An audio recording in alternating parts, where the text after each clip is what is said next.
Black Sabbath have announced their final show ever on July 5th in their hometown of Birmingham, Alabama, with all 4 original members. I didn't know they were from Birmingham, Alabama. I kind of assumed that they were British for some reason. Maybe because Birmingham, Birmingham, England. You know, here I was reading this. I'm like, it must be Alabama, right? America's the only country in the world. Change the one in England to Birmingham, Alabama. Fuck it. But yeah, Metallica's gonna be there, Slayer's gonna be there, Pantera, Gojira, Alice in Chains, Hailstorm, Lamb of God, Anthrax, and Mastodon are the opening bands, with additional performances from solo musicians. And I don't know if you guys saw this on the poster, but maybe the most notable of all of these performers, maybe the most talented I saw, was that Fred Durst of Limp Bizkit. Because, like, I think that one of Ozzy's final performances should be covering bits and pieces of, like, Nookie. Or, like, they shouldn't even do Black Sabbath songs when Fred Durst gets up there, in my opinion. I know when the genre was first created, they were thinking, hey, maybe in 25 years we can fuse this with hip-hop and, make, and turn it into what Limp Bizkit became. That was, I'm sure, their intention when the art form began, yeah. 100%, and close out Sabbath's final show. What's so crazy, too, is it's almost a Big Four reunion as well, without Dave Mustaine, which that's... Well, there going to be room for that ego there? Yeah, I know, he probably wants to close it. But, like, some of the musicians, and you could have had the Big Four, I think it's crazy. Like, what other fucking band is like, we're the opening acts, are fucking, like, stadium bands? I mean, this is, I don't know if we use the GOAT in just sports, but, this is the GOAT being sent off. And so, yeah, everyone should be there. I think Dave Mustaine also keeps note of whether anyone conflicts with his religious beliefs when he collaborates with them so far. I don't know everyone on the lineup to a T, but I know if anyone mocks Christianity now, he will not share a bill with them now. So that could be part of it. Yeah. Yeah, and with the amount of people on the bill, I think that's an issue. Oh, sure. Yeah, I'm sure there is someone that, on the lineup that's like, Jesus is a douche, Not maybe in those words, but something along those lines. Well, yeah, I mean, Slayer's there, I mean, Kerry King is probably maybe the most outspoken atheist in metal, so yeah. Literally, their show starts with the crosses slowly inverting, so. And Sabbath's, first logo was an upside-down cross, so yeah, maybe Dave Mustaine, doesn't want to be in part of that, yeah. Exactly. And my question for you guys is, do you agree this should be happening? Do you think Sabbath should be doing a show right now? This is, let me be clear, I don't know if hero is the right word, because, I mean, we've seen him act a fool so many times, but Ozzy Osbourne's been the most prominent artist in my life since I was probably 10 years old that I looked up to, musically, personality-wise, so many ways. I mean, again, sorry to throw, did Michael Jordan play a few seasons too long? Did, did Tom Brady play one season too long? He can't walk, and that. And look, plenty. As long as your voice still works, but can his voice still work? So that's the question. Yeah. Sharon said that his voice is better than ever. Sharon is also their accountant, I believe, and calls all the shots. So I mean, I could see Sharon Weekend at Bernie's and, after he passes. So I mean, obviously. I don't know. I think we learned from the TV show that her family's mental health maybe isn't always priority one. Right. She also said the paycheck's going to be better than ever, too. How much more money? I'm not going to try and veer off the road into politics here, but once you have a few mil, what else do you need? You got the licensing, you got the merch. Yeah. You're making your kids can retire. Yeah. The babies who aren't even born yet in your generation are set for life. That whole family tree is set. Yeah. where She's kind of smoking the roach right now of like the legacy, scraping the bowl. Definitely. She's taking res hits right now. And that's fucked up because I mean, Kelly Osbourne's made a career as her own as a singer. Jack Osbourne, I believe, is like a film director now. I mean, it's no one's hard up for cash over there. I mean, this should be about just giving the fans what they want one more time. And I don't know. I mean, why trot out a shit project? I mean, like, you ever see Muhammad Ali's last couple of fights? It's depressing. I saw Mike Tyson's recently. Yeah, exactly. So no one to fold, but I mean, obviously, if this was in the U.S., I'd probably try and make a trip, not just on Sabbath alone, but the lineup itself. I mean, yeah, man, take away Sabbath from this, and still possibly worth going overseas for. Absolutely. Look at that. I mean, there's, you got several iconic bands. I've actually never seen Alice in Chains with William Duvall fronting. I would, because I think his voice is that good. And I think for Alice in Chains, a lot of people have gotten lost in the shuffle. Yeah, Lane Staley is dead, and that is tragic. Jerry Cantrell's the most important member of that band. He harmonized on every vocal with Lane and is the guitar player. He's the vital ingredient to that band. And if they brought in with William Duvall, who's a great fucking singer, I've enjoyed some of those albums since Lane passed. I think it's still worth a ticket. 100%. Yeah. But what's that? Nate, what's that ticket price looking like right now? I saw, because I was considering. I'm scared to look. I was considering it, man. Humble $200 to $3,000, not including medicinal fees in resellers. I was kind of curious what medicinal fees is that like for Ozzy that you're. So it's like you got processing fees, because what Ticketmaster likes to do is add 5 fees that don't really make sense. They add all these fucking fees, and whatever the ticket price is that an artist is saying it is, which is what's written down there, it's going to be double. Right. I was hearing stories of people paying like $7,000, $8,000 for not front row, for not VIP. Just to be in the presence. It's so ridiculous. You got to take out a loan to see Ozzy in a wheelchair. It's fucking crazy. It's insane. I mean, metal's supposed to be this underdog genre, and when you see tickets going up to that price, it's like, what did we get ourselves into here? I think we've lost sight of what this is supposed to all be about, right? I mean, so many Sabbath songs are, probably against shit like this, and it's like, all right, well, if you paid a few grand to get over there, you're not even talking flights and everything. I mean, that's gonna be insane, and so you're maybe spending $10,000 in total. Yeah. It's crazy. And I was watching like some people were saying the wait times, because there's like a queue. People were waiting until 5 a.m.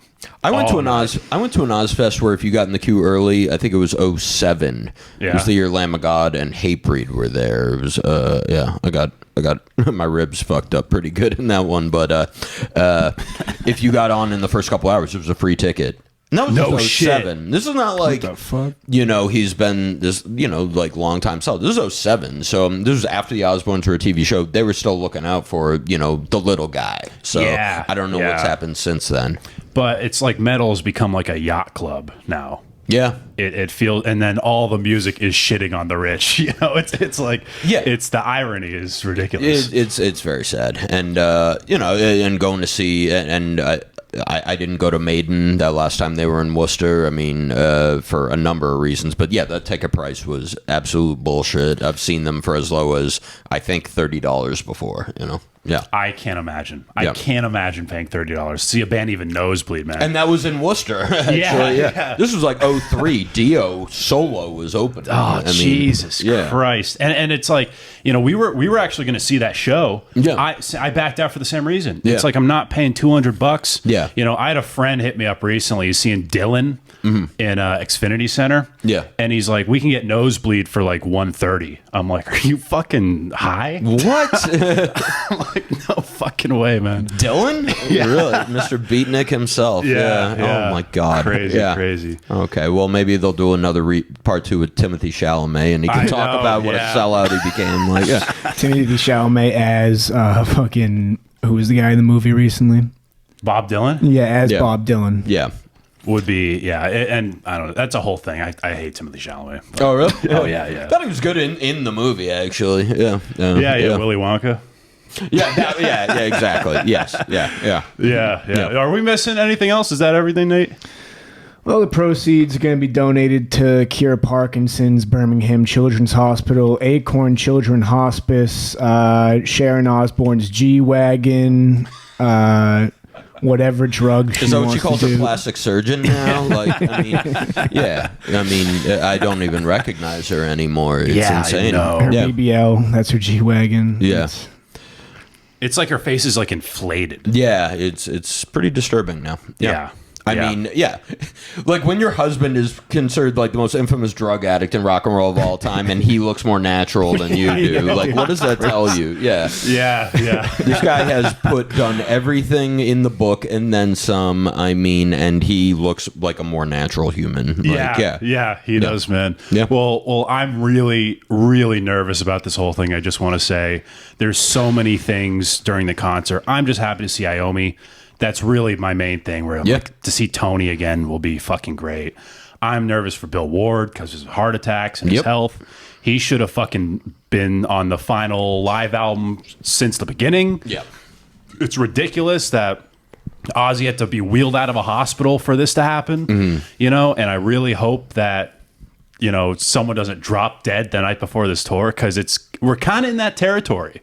Sure. You know, and also I do want to add, it came out, I think, 2 weeks after this whole thing was announced that Ozzy's going to be just doing bits and pieces. Yeah. That's insane. 2 weeks. Yeah, that's unfortunate. I don't know. I mean, I know nothing about vocal training. Why not condense it just to full songs? I mean, are we talking mashups? I mean, how does this It wasn't really even clear, work? but Yeah. Sharon said that because Ozzy's been completely like behind the curtain. God knows what's happening on his end. Right. He's got like 80 mechanics probably on him every day. Yeah. You know, where Sharon's doing all the press with Tony and she's saying his voice is better than it's ever been. Mm-hmm. You know, he's probably being worked on like RoboCop right now. Right. You know? Yeah. Assembling him. Yeah. Yeah. Comes Where out in it's- like a Darth Vader suit. yeah, I know. Mask on, everything. And you're hearing these things. Now he's just going to be doing bits and pieces. It's going to come out, you know, that he's actually just going to be in a hospital bed the whole time. He's Yeah. going to just be taking a nap on stage and you could just see him. Yep. It's like, are we just like drip feeding information until it's too late, you know? And people are like, well, I flew here and shit. And now it just seems like kind of a political stunt. And I feel like it's something that maybe she knew the whole time. Sure, she did. I mean, say whatever you want about Sharon Osbourne. This is not a dumb person. This is a very smart woman. Conniving. And this is yeah. But I mean, look at all these great singers on the lineup. It's like we can't have Tom Araya or Phil Anselmo or James Hetfield come in to step in and play and sing or at least duet on some of these songs. These are all great, iconic heavy metal singers. Randy Blythe, like get someone to share the mic. I mean, that will. I mean, yeah. Again, any Sabbath fan worth their salt.